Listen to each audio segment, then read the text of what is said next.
delighted that you can join us today. Please do give us a little opening gambit insight into the work of Group PSA and your plans for electrification. So PSA actually represent, or we are formed of several brands, car and van brands around the world. So you may know us better through our brand names of Peugeot, Citroën, DS Automobiles, as you said, a founding partner, Vauxhall and Opel. We already have electric and plug-in hybrid vehicles, and we've set ourselves a target that by 2035, 50% of all the sales we have will have an emission-free mode through a variety of technologies, so the plug-in hybrids, battery or fuel cell. But also by the end of next year, 100% of what we offer in the vans will have an electric version. So we're well on the way in terms of the products that we offer to our customers. And then obviously we have the broader challenge that we've set ourselves to work towards carbon neutrality as an organisation through our entire supply chain. Very good. Thanks very much indeed. I mean, I personally see the vans sector as a really exciting vector for decarbonisation. There's a lot of energy in that sector. We've heard the news this morning from the Department for Transport of further investment in that sector. Later today, we'll be talking to DPD, who I know are working at speed to introduce electric vans into their fleet, as are other major companies. So delighted once again that you could join us, particularly so because the French government, it seems, is leading on the green recovery with the President announcing back in May 8 billion euros of investment into electrification. Has that filtered down into your work at Group PSA? Do you see that injection of funding and energy into electrification as transforming your work this year? We've seen it, you see it across Europe in different ways. Quite often the investment comes in terms of consumer offers. So the plug-in car grant are equivalent. And of course, other countries across mainland Europe have invested more in that this year than our government. What we've also seen from a government perspective is, as Rachel said, speaking about investing in the investments to build the batteries, because batteries are a core component, obviously, and we speak about, yes, there's a move towards it, and technically we can do that, so the engineering is in place, but having batteries built in local areas rather than globally will reduce the footprint of actually moving those vehicles around the world. But also, particularly for us, if you think about us in the UK and the tariffs that may be applied if they're imported from outside of the EU, you have a practical consideration. And that's what we're focused on and working with government in terms of how you make these vehicles affordable for customers. Because I think one of the things is we're focused on smaller cars, we're moving up into mid-range cars, but those vehicles need to be affordable. PSA, we believe that mobility offers people access to jobs, to work, to freedom. And you can, yes, work from home as we all are at the moment, but you often need to be able to go out. So, and it needs to be affordable. And that's why some of the technologies such as plug-in hybrids really work for customers who are one car families or one van families, one van businesses, because it gives you that bridge. So Mel spoke about range anxiety. Plug-in hybrids are here now. They're a really strong bridge to get you to fully operating with battery and not worrying and learning about how you live with a vehicle, how you live with the infrastructure that we've spoken about. And that's what we're focused on, as well as then from PSA globally investing in battery production locally in local regions rather than moving them all around the world. Very good. Thank you very much. During the events that unfolded this year, air quality became a really key issue and a powerful driver of sustainable shifts at government level and perhaps at consumer level as well. People became intimately aware of the fact that our cities were becoming a lot cleaner during lockdown. Do you think that air quality piece is helping to drive the green recovery and helping to drive further engagement in electric vehicles? Yes, I think it is. I think in low emission vehicles for the reasons that I've just spoken about. So one, you've got people driving less, and then when they do drive, they're considering what they are driving. but you also have and you've got the home charging facility. So often if you've got a car that can do 40 miles, so our plug-in hybrids do 40 miles, or vans can do a certain range, and you can use your electricity either at home or your work or on an infrastructure, you can get around most places emission free.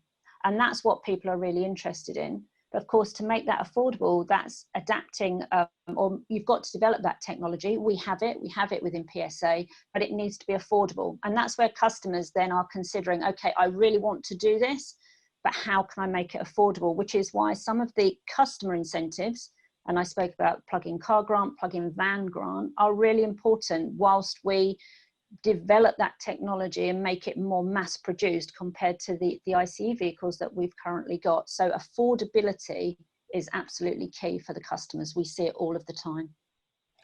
In her opening thoughts, Melanie Lane from Shell New Motion thought that we might be on the cusp of a tipping point towards the take-up of electric vehicles. Do you get a sense of that within Group PSA?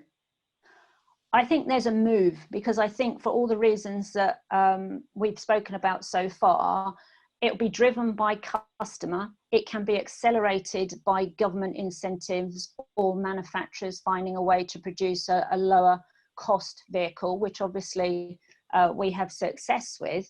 But you need all of those things to happen. So you've got customers considering, can I live with pure battery? Am I comfortable with the infrastructure? Do I believe that it's going to cost me the same as an ICE vehicle? Yes, because of course then you've got people who are really strongly supporting of climate, but actually they have a practical household income that they need to consider and how they spend it. So I think there is a move. I don't think it's just a one tipping point, but I think there's a speeding up of it. And then of course you've got the practicality of how many batteries can you produce. So those things need to come together. And we're fully supportive of that and pushing towards it as fast as we can, but it needs work across all of the sectors, government, the energy providers and the OEMs to be able to actually make it happen. Yeah, very interesting. I'll add in a further incentive and another variable around the kind of marketing, communications and public understanding piece, and perhaps with initiatives like World EV Day, we're helping in our small way to create what I call the ideas infrastructure that delivers that deeper sense of engagement and understanding of what an electric vehicle is and how it works. Absolutely, and that's different audiences. You know, if you're fleet or you're a driver of a van and you're a small medium enterprise and van is your livelihood, it's your tool, you have a very different requirement to if you're a family car, you know, and you're going out doing lots of short journeys and then occasional long journeys. So all of this education, it's not, but you know, making it aware, having access to information, and you've seen that definitely ramp up as we've gone through COVID as OEMs and yourself as well. So it is, you can feel a lot of this coming together that makes it feel more normal. And then we're focused on, okay, so what are the practical aspects that need to be in place so that it is easy for a customer, or it is easy for me as a person living my life to make that choice and take away some of those barriers. Yeah, thanks very much indeed, Alison. Lots of very interesting insights there. And I'll now open up to our online audience. Our first question from Alex Avila asks about how the EV transition will perhaps impact on the dealer network and the customer experience around purchasing vehicles within the dealership network. What's your sense of that? I think the network is changing anyway in terms of what customers were expecting. They were before we had a growth in electric and plug-in hybrids and before COVID. So customers want people who know what they're talking about. They can provide them with impartial expert advice and can help them make the decision.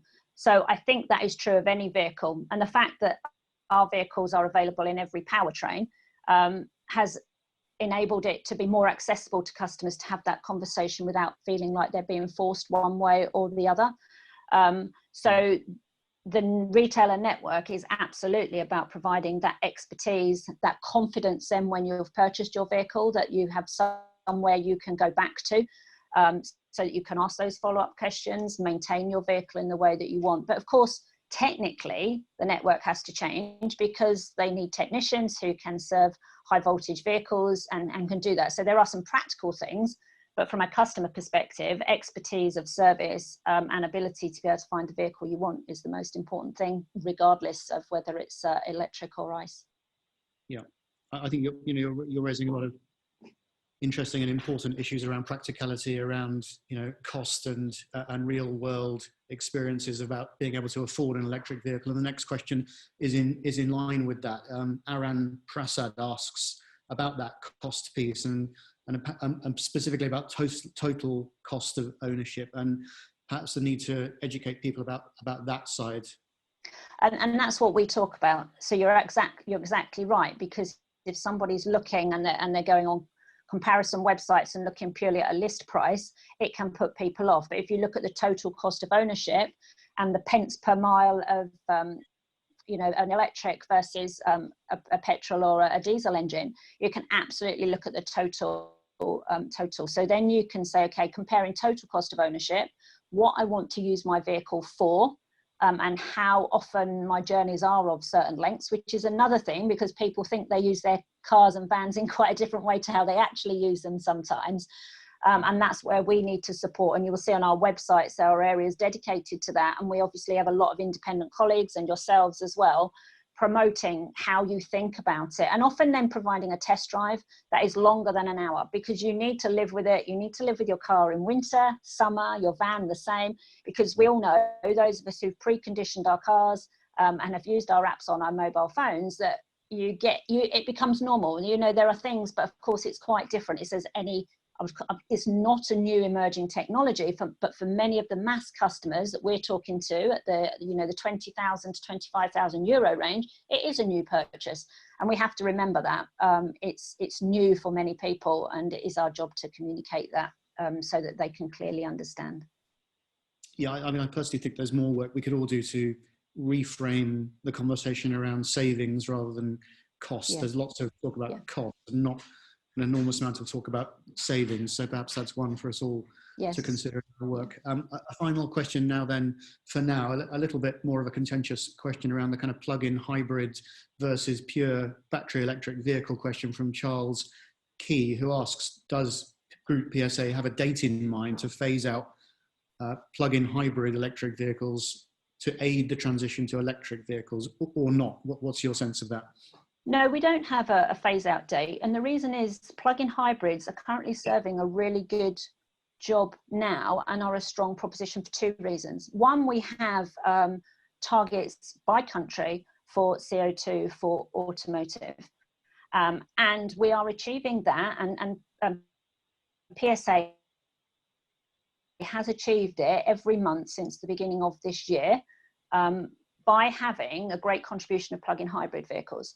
So they are an important contributor to reducing CO2 now, in the moment, whilst we're talking about the initiatives and the expansion of battery production and so on. And the other reason they're really important is they support customers who are concerned maybe about range of a pure electric vehicle, or thinking they drive in a different way to they actually drive. And plug-in hybrids offer a great solution to that. They mean that customers can go to battery, they can drive it in zero emission mode all of the time if they're doing those journeys that they're doing. They can save the battery range. I'm talking about the ones that offer up to about 40 miles, which ours do. So there are ones that do less than that. But when you have a plug-in hybrid that goes up to about 40 miles, that will cover many journeys in zero emission, but give you that backup that if you want to do that long journey from a one car household or one van household, you can do that. And it normalizes it, which then says quite often we're seeing that customers go into a plug-in hybrid and then make the step to electric because they've worked out how to use the infrastructure, they've worked out the cards that Mel spoke about, and it doesn't feel such a leap. So I think it's a really important contributor to reducing CO2 now, this year, not waiting for another couple of years, improving our air quality and supporting our customers in that journey in the way that you've just said about communication. So thanks very much indeed to all our panelists. We will now open up the conversation to questions between you on the panel. So Alison, Melanie asks, what role can OEMs play in helping drive the infrastructure needed and that we all agree is so badly needed? We've focused obviously in terms of our physical retailers across the country, making sure that they have the infrastructure and it's available to customers so that increases the amount of publicly available charging when you're out and about. We also then support at a practical level when we sell a car or a van in terms of home charging. So it's in working with customers to make sure they've got the home charging, because we know, as just said, a lot of that charging is done overnight if you can have a home charger. And so we complement in that way in terms of making sure you've got the infrastructure. And then to support the infrastructure, we offer free subscriptions when we sell those cars as well, so that customers become aware of infrastructure and use it more proactively maybe than trying to find it themselves. So I think our job is to support both in terms of the practical implementation as well as the awareness. Well, thanks so much indeed to our questions from the audience and from those questions between you on the panel. And perhaps one last final single question from me. I mean, if there was one thing that you were looking for in terms of a green recovery and the e-mobility sector, so what would that be from your perspective? It builds on what previous speakers have said. It's the certainty for customers. You know, you've seen from today great examples of private companies investing. We have the technology, have the engineering skill, but what happens is customers then aren't sure. So a car or a van for any business or customer is an asset. If they are concerned about what that will be worth, they stall or they don't know where to jump. So having that certainty of investment, of incentives, tax support on clarity over a number of years, not just this year, will really help consumers, us as the population, get behind it and push in terms of being able to deliver this.